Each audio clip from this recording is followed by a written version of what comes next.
So good morning, everyone. Welcome to a Brilliant Businesses podcast. My name is Nick Bryant, and this morning I'm with Gavin Fisher, who is the Chief Executive of the Children's Respite Trust. Morning, Gavin. Good morning. How are you? Yes, good, thank you. Thanks for having me on. It's a pleasure. It's good to see you. Now, the Children's Respite Trust, amazing cause, provides support for families with a disabled child throughout East Sussex, West Sussex and Kent, and they really help them by giving them that short break that they need. It's an amazing charity that Gavin set up, but let's start off, Gavin, by you telling us your story about how you got to setting this up and how it all came about. Well, I was involved. I've had an interest in respite for many years, but I was involved in a project that was building a sensory garden for an NHS-run respite centre in West Sussex. Okay. And it was at the grand opening. And one of the mums came up to me and said, "This is all well and good. You've got the great and the good here. You've got the press and the mayor and everyone else is here. Yeah. But we can never get in here." Oh. And at first I thought she meant the access. We designed it wrongly or something. But she was referring to the fact that there was about 500 children in the catchment area that fitted the criteria to get a service from this place, and only 30 odd children that could access it. Crazy. That was their maximum capacity. And so I ended up helping her with the contacts that I developed through the project to try at least to get us some more support there. It wasn't very much, but it was something.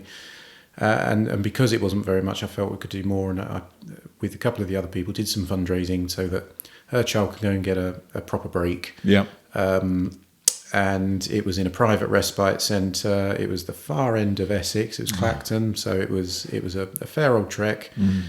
I had no idea at that stage about the need for introductory visits and risk assessments and all the rest of it. Yeah.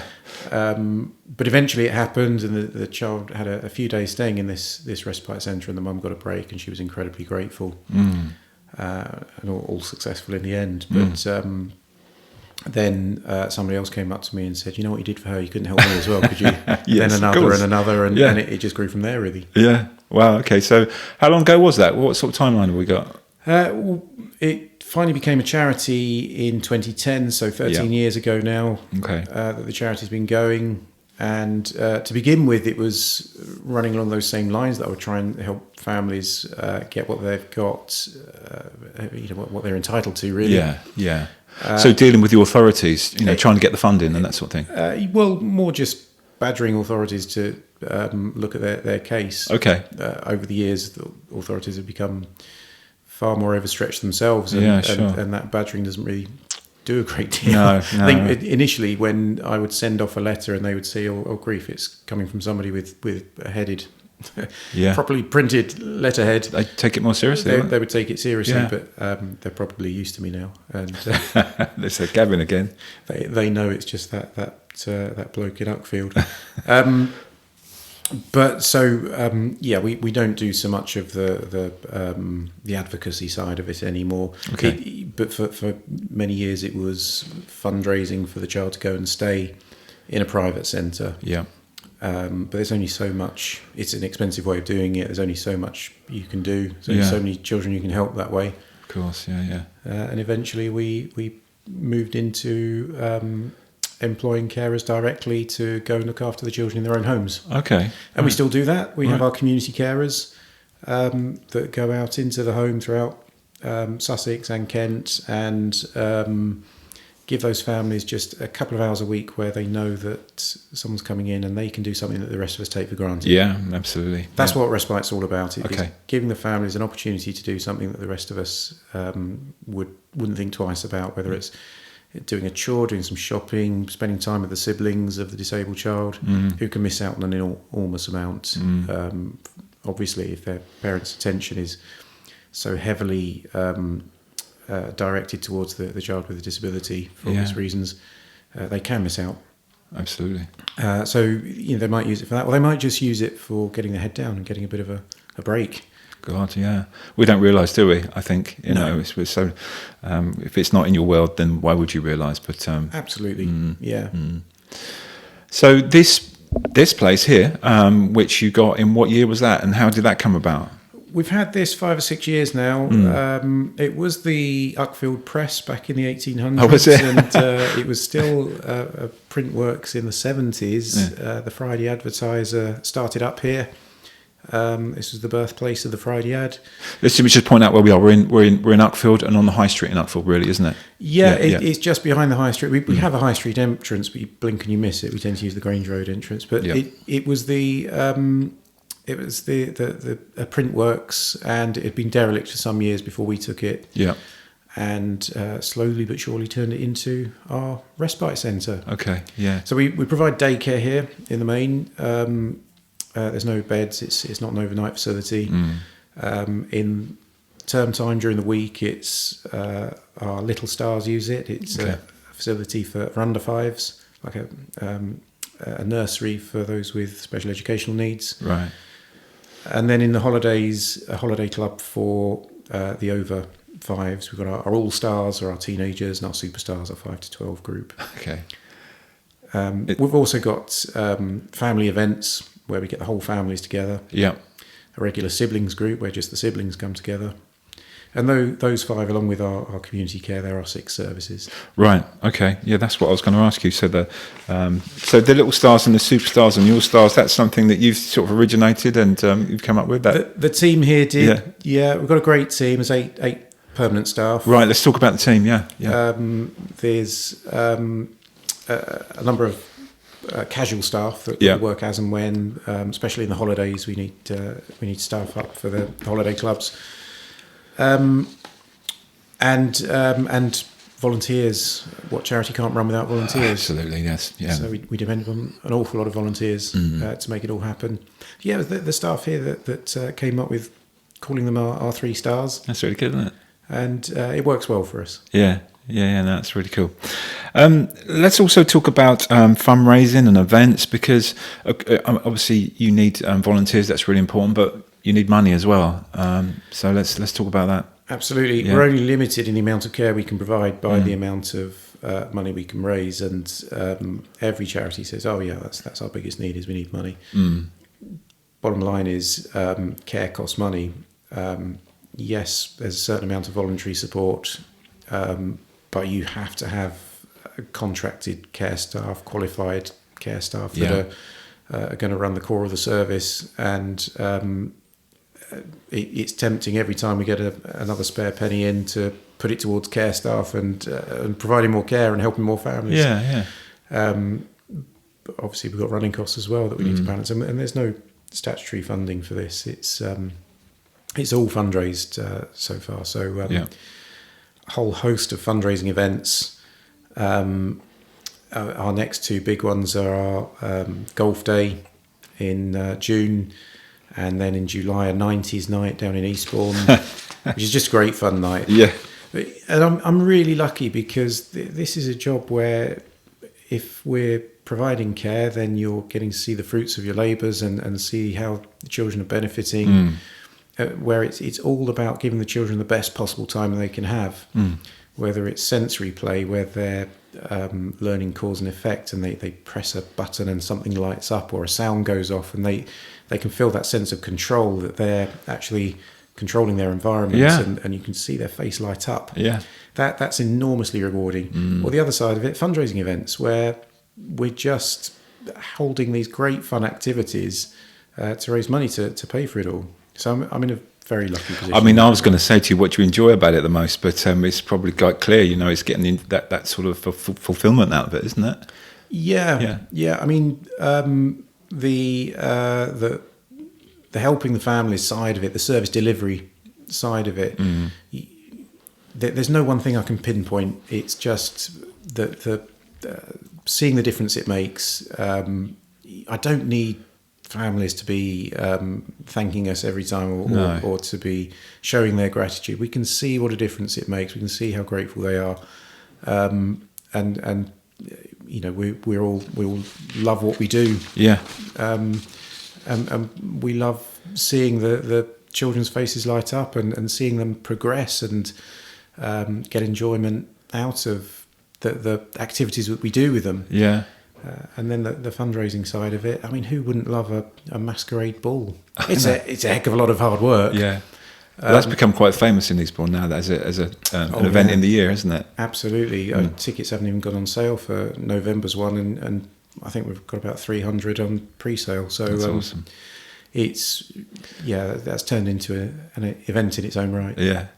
You must come up with some challenges, though. It can't all be, it must be challenging at times, whether that's the staff personally and how they're, wanting to help people and having it affect them, seeing a child in difficulties, along to, no government funding, no you're struggling with donations or fundraising. So it's hard work, right?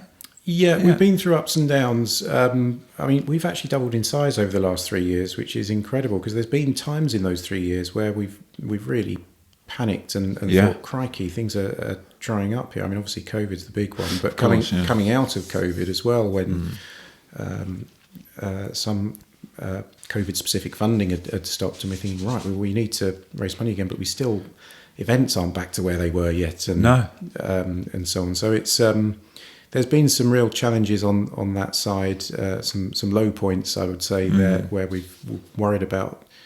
There's been occasions where we've worried about the continuity of the charity, whether it would carry on. We're in a good place at the moment, and we want that to continue and grow and get more and more robust. Yeah. Challenges in terms of the emotional challenges, my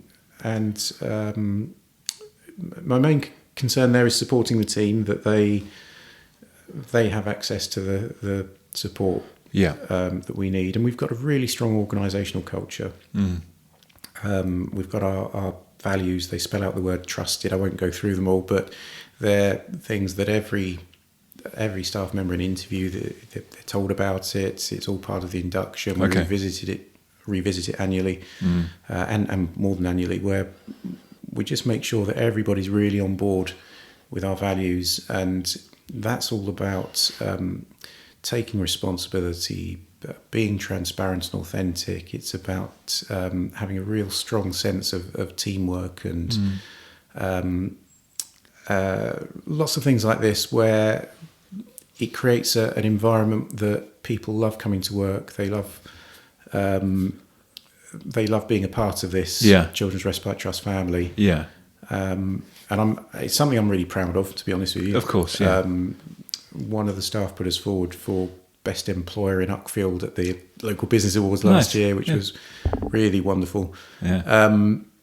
And that speaks volumes for me about the culture, the organisational culture that we have here. And it's something that's really important that we just constantly work on, so that people do feel that they're supported in what is emotionally a very challenging environment for them to be working in. Yeah, I think that if a parent or a guardian of a child that's got a disability sees something that they're not quite happy about, or they see a team that maybe aren't working together well, that can't be very trusting for them. So they need to see it's run like a really tight ship, and everyone's professional, and everyone's really supportive, and that's important, isn't it? Yeah. I mean, our strapline for many years has been in safe hands. Right. Excellent. And that goes not just for the families, but for donors as well. They want to know that their money's been well used. Yeah. But definitely the families, they need to know that their children are in the best possible care. So safety and being well trained is all part of those values that I was talking about. Yeah. But that professionalism, we don't claim to get everything right. We're a tiny organisation still, but I just feel that we're really punching above our weight. Nice. Yes, of course. Yes. Let's talk about becoming an ambassador, because that's something that you offer and you want more people to be involved in. Talk us through that process and that programme, if you like. Yeah, our ambassadors are ambassador in the sense that they'll go out and bang the drum for the charity. There's no you must give so much a month, a year, or whatever to be an ambassador of the charity. You're just somebody that has really taken it to heart, and wants to go out and, as I say, bang the drum for us. Okay. So some will do incredible things. They'll put on events for us, our comedy nights, and the 90s night I was talking about, Yeah. they're organised by one of our ambassadors who's been doing it for years. Derek he brings loads of people along to these events, Yeah. and couldn't champion the cause highly enough. Excellent. At the other end of the spectrum, you've got people that just make sure they come to the events and come Okay. to everything. Yeah. But what an ambassador will do is they'll never miss an opportunity to put us forward if Right. if there's If they see an opportunity somewhere. if somebody's choosing a charity of the year for their golf club or their Okay. company or something, they'll be the first ones to say, "Oh, you should think of the Children's Respite Trust." Yes. Yeah. That's what an ambassador's all about. All right, So we yeah. hold regular receptions every few months where we'll get together and hear what other ambassadors have been up to and try to make it this not an exclusive club as such, but just a real celebration.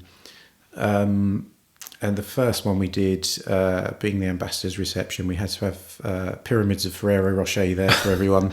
Yeah. And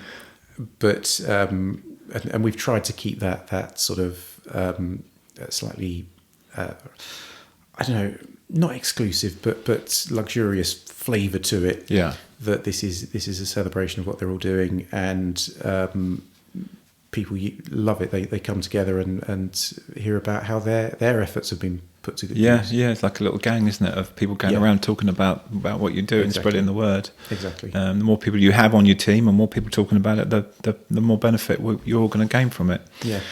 You've got quite a few events here, and we can go through them all. But I think that the most important thing is people can go onto the website, which is children'srespitetrust.co.uk or something like that. It's crtcharity.org. Okay, It all used to right. be children'srespitetrust.co.uk, but nobody could spell respite apparently.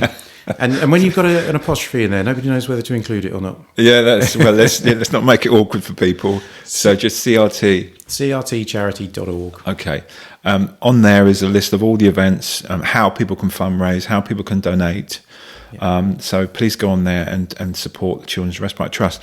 Moving forward, Gavin, tell us about the future. What's next for you guys? The important thing for us at the moment is to just increase care. Yeah.